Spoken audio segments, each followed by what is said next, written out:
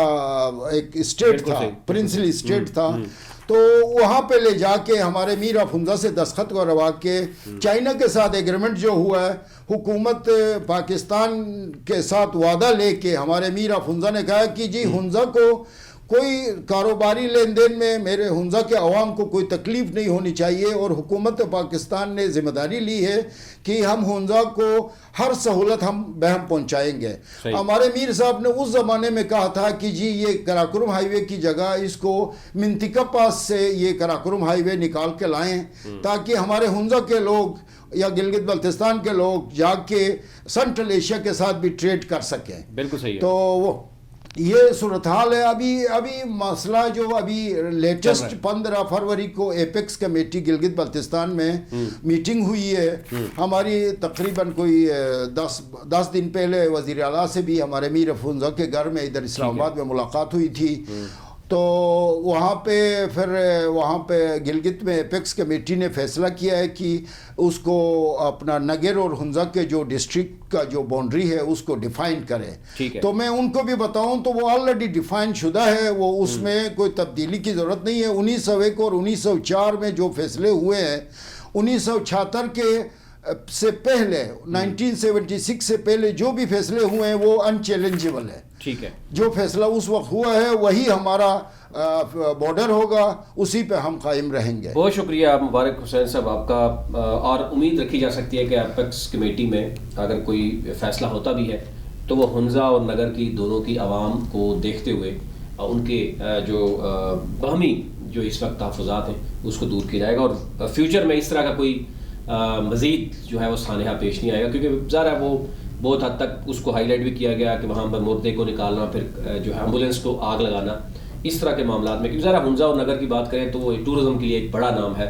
اور ان کو مزید جو ہے وہاں کی جو عوام ہے وہ بھی پرامن طریقے سے جو ہے وہ جس طریقے سے ہم دیکھیں کہ انٹرنیشنل لیول کے جو جتنے بھی ٹورسٹ ہوتے ہیں ان کو بھی وہ ہوسٹ کرتے ہیں،